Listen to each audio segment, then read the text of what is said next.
Hello everyone and welcome to my Soap Twist 24 channel. I hope everyone is having a wonderful day. Before we begin, please hit the subscribe button and give this video a thumbs up. In the glittering yet cutthroat world of high fashion in Los Angeles, Forrester Creations had long stood as the undisputed pinnacle of elegance and innovation, a legacy built on the visionary designs of Eric Forrester, the patriarch whose skilled hands had sketched gowns that draped royalty and celebrities alike for decades. However, as time passed, power upheavals eroded the empire's underpinnings. Rich Forrester, Eric's favorite son and the company's CEO, had gradually taken over, leading the brand toward bolder, more contemporary styles that drew a younger market. Eric, despite remaining sharp and enthusiastic, found himself gently pulled to the sidelines, his ideas discarded as remnants of a bygone period. A surprise retirement party, intended to celebrate his contributions, felt more like a polite exile, leaving Eric with a smoldering animosity hidden deep beneath his pleasant grin. Across town, Katie Logan, one of the strong Logan sisters who had entwined their lives with the Forresters via marriages, affairs, and powerful family relationships, was facing her own marginalization.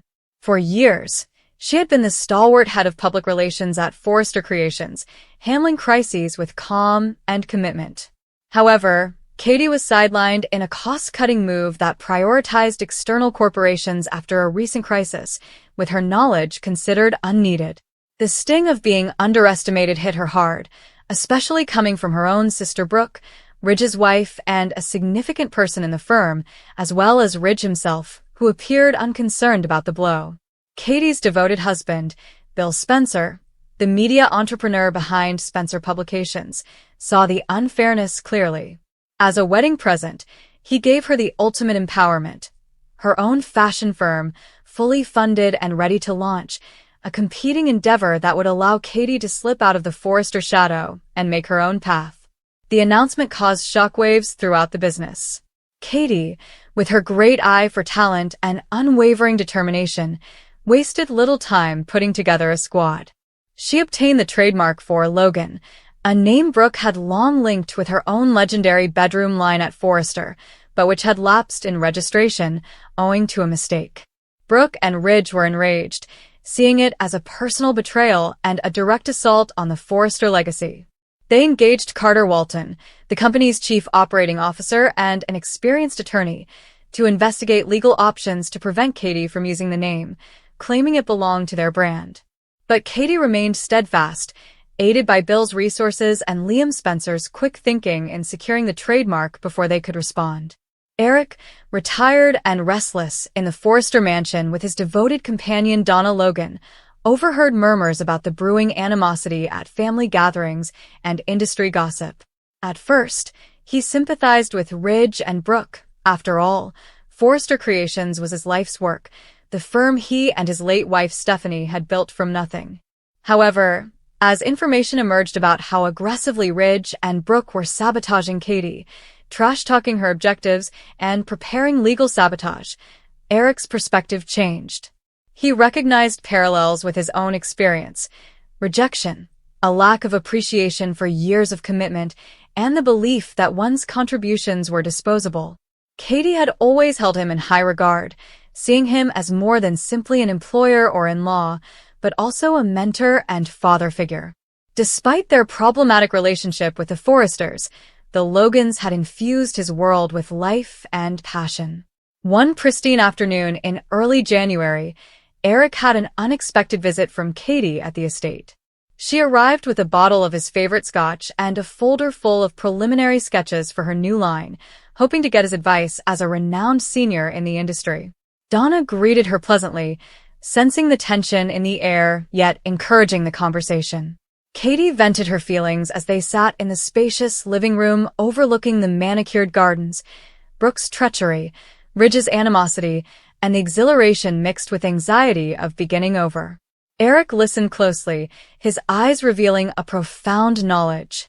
He expressed his own recent scars, admitting that Ridge's push for retirement had left him feeling insignificant and useless, despite his lifelong passion for design. A spark erupted at the end of their conversation. Katie, half-jokingly at first, recommended Eric consult on her debut collection, lending his name and skills to give her new label instant legitimacy. Eric hesitated, his allegiance to Forrester tugging at him, but the temptation of relevance, of demonstrating that he still had masterpieces inside him, was alluring. Furthermore, joining with Katie felt like a covert rebellion against the very powers that had pushed him aside. That evening, following Donna's mild prodding, she, too, disagreed with Brooke and Ridge's harsh tactics. Eric made his decision. The next day, Eric arrived to Logan Design's sleek new offices, which Bill had acquired in a prime downtown position. Katie met him with surprise and happiness, as she did not expect him to accept so quickly. As he walked through the doors, surrounded by bolts of exquisite fabrics and enthusiastic young assistants, Eric paused to take it all in. The weight of his retirement lifted for a little period, giving way to the familiar exhilaration of creativity. Katie, beaming, asked whether he was certain about this, reminding him of the impending fallout with Ridge. After a lengthy period of stillness, Eric looked her in the eye and spoke calmly and firmly. He said only 6 words. "I'm in. Let's destroy Ridge's empire." The words hung in the air like a declaration of war. Katie's eyes widened, and a gentle smile stretched across her lips as gravity set in. Eric, the renowned founder of Forrester Creations, had vowed not only to join her, but also to aggressively undermine the corporation that his son now managed. It wasn't out of malice. Eric adored Ridge, but out of genuine hurt, a desire to recover his voice in an industry that had sought to muzzle him. Logan Designs now constituted an existential danger to Forrester, because to Eric's unequaled experience, his archive of timeless designs modified for modern preferences, and the fact that his name alone attracted top talent and media attention. Eric's defection quickly became public knowledge. Ridge felt the ground move beneath him as he heard it from a surprised Steffi in the CEO office. Betrayal by his father, the man who had reared him, mentored him, and forgiven his numerous mistakes, stung harder than any rival's challenge. Brooke, split between devotion to her husband and her sister, struggled with remorse, wondering if their strong approach to Katie had pushed Eric too far. Carter, ever the practical, warned of the probable legal and financial ramifications, but Ridge was beyond strategy. He was devastated. In the weeks that followed, the rivalry grew stronger. Eric returned to work with fresh vigor, sketching late into the night alongside Katie and a growing crew that included poached designers such as Deke Sharp, who were frustrated by Forrester's direction. Their first collection combined Eric's classic couture beauty with Katie's contemporary, powerful approach, resulting in gowns that emphasized strength and sensuality, appealing to women who, like Katie, had overcome adversity. Previews generated a lot of early interest, with influencers and buyers speculating that this could be the shake-up the market needed. Ridge responded forcefully, accelerating Forrester's future line, and launched a PR push emphasizing the family lineage. However, fissures appeared. Suppliers were split between old loyalties and new chances. Talent skipped ship, drawn to Eric's tutelage. Family dinners became battlegrounds, with accusations flying around the table. Donna did her best to mediate, but she, too, supported Eric's right to be happy. Hope Logan, inspired by the Logan's unity, pondered bringing her hope for the future line to Katie's house, further shattering relationships. Bill delighted in the upheaval, his unrelenting support for Katie, seeing it as delicious revenge against the Forresters, who had long feuded with the Spencers. However, beneath the corporate conflict lurked human agony. Eric and Ridge's friendship was stressed to the breaking point, with occasional phone calls loaded with hidden regret. Katie thrived professionally, but longed for reconciliation with Brooke, as their sisterly relationship was strained like never before. As preview events approached, the fashion industry held its breath. Would Logan Designs outperform Forrester, demonstrating that legacies can be rebuilt elsewhere? Or would Ridge rally and keep his father's kingdom intact? Eric felt a mixture of triumph and grief as he approached his great return.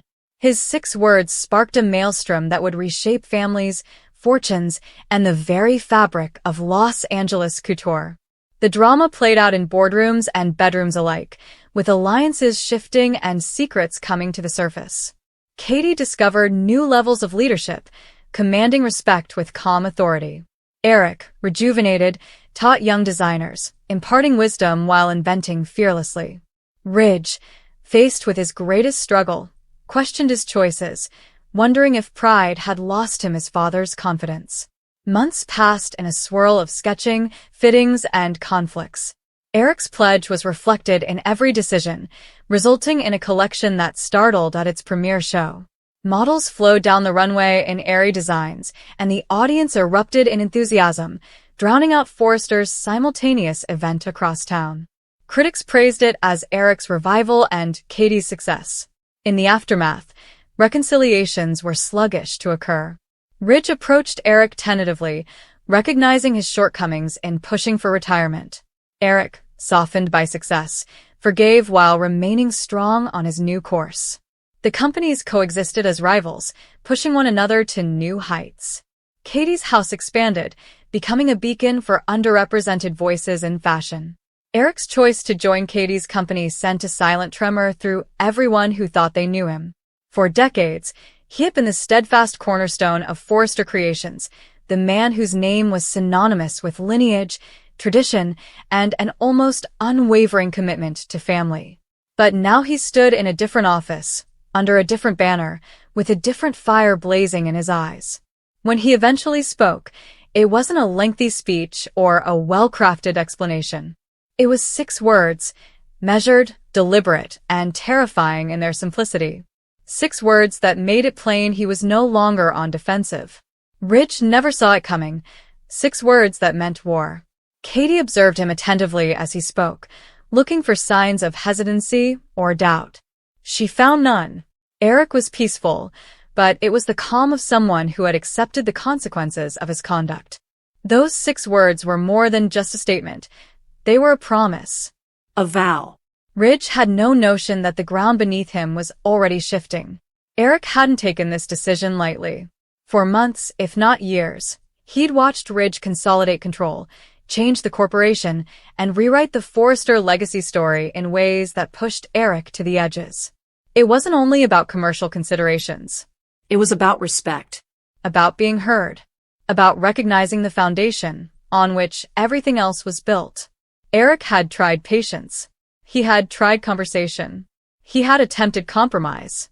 Each attempt was received with courteous nods, meaningless assurances, and, eventually, more of the same. Joining Katie's firm was not a spontaneous act of defiance. It was strategic. Katie offered him something that Ridge no longer did, a genuine partnership. She listened. She asked queries. She treasured his expertise not as a ceremonial relic, but as a real, breathing resource. Whereas Ridge saw the future as something to take and dominate, Katie saw it as something to thoughtfully construct, leaving opportunity for both creativity and wisdom. Katie remembered Eric's 6 words long after the conversation had ended. They held significance not only because of what they signified for Ridge, but also because of what they indicated about Eric himself. This was not a man seeking vengeance for his injured pride. This was a man taking back his voice. Word of Eric's maneuver spread swiftly, as it always does in their universe. Whispers spread across boardrooms, design studios, and private living rooms. Some discounted it as a symbolic gesture, believing Eric would soon return to the fold. Others understood it for what it was, a tectonic upheaval. Ridge's reaction, when it occurred, was explosive. He confronted Eric without hesitation, wrath bursting across his features like a storm storming over the sea. How might Eric accomplish this? How could he align with Katie, of all people? How could he turn his back on Forrester Creations? Eric listened without interruption. When Ridge ran out of words, Eric spoke again, but this time with more than 6. He talked about years spent creating something from nothing. Sacrifices made silently, without praise. Watching his own son take credit for achievements while neglecting the consequences of failure. He described feeling erased at the company that bears his name. Ridge attempted to explain, justifying his decisions as important, even visionary. He said that the organization needed to evolve, that difficult decisions had to be taken, and that nostalgia had no place in survival. Eric did not disagree with the need for evolution. What he opposed was the notion that evolution necessitated erasure. Katie's company rapidly became a source of new energy. Eric brought with him not only his fame, but also his extensive knowledge of the fashion industry, its rhythms, cycles, and hidden traps. Designers listened when he spoke. Investors took note. Clients who had previously been passionately devoted to Forrester creations began to look into alternative choices, interested about what Eric and Katie were constructing. Ridge experienced the effect almost immediately. Deals halted. Long-standing connections became heated. Questions he had never had to answer before demanded his full attention. For the first time, Ridge found himself on the defense, reacting rather than leading. However, Eric's pledge to destroy Ridge was not about personal annihilation. It was about eliminating an empire founded on imbalance. Eric didn't want to see Ridge fail just for the sake of failing. He sought accountability. He sought recognition. He wanted Ridge to learn that power without respect is fragile. Eric and Katie's partnership became stronger over time. They confronted each other, argued frankly, and discovered common ground in unexpected places. Katie liked Eric's integrity and refusal to cut corners. Eric admired Katie's acute instincts and ability to identify chances that others missed. Together, they established a workplace culture that was both disciplined and lively. Ridge, meanwhile, started to feel isolated. Allies that he had taken for granted questioned his judgments. Family dinners became uncomfortable, with conversations closely guarded. Brooke attempted to mediate, but even she failed to bridge the widening gap between father and son. The unstated reality loomed thick in the air. Eric was not coming back. Not this time. One evening, Ridge found himself alone in the Forrester office, surrounded by drawings and memories. He eventually admitted to himself that he may have overestimated Eric, not as a father, but as a rival. The realization was unsettling. Eric was not acting out of bitterness. He was carrying out a plan. Eric's 6 remarks became legendary in their circles, whispered in low tones and speculated about. People argued their meaning, intent, and end outcome. Few realized that the underlying strength of their remarks resided not in the threat, but in their confidence. Eric understood exactly what he was doing. The two companies' competition grew more intense. Fashion displays became battlefields. The quarrel was presented in the press as a struggle between tradition and ambition, father and son, legacy and reinvention. Eric refused to publicly launch personal assaults. He let the artwork speak for itself. Each good launch, glowing review, and new alliance dealt a silent blow to Ridge's dominance. Ridge, under increasing pressure, took more risky actions. Some have paid off. Others did not.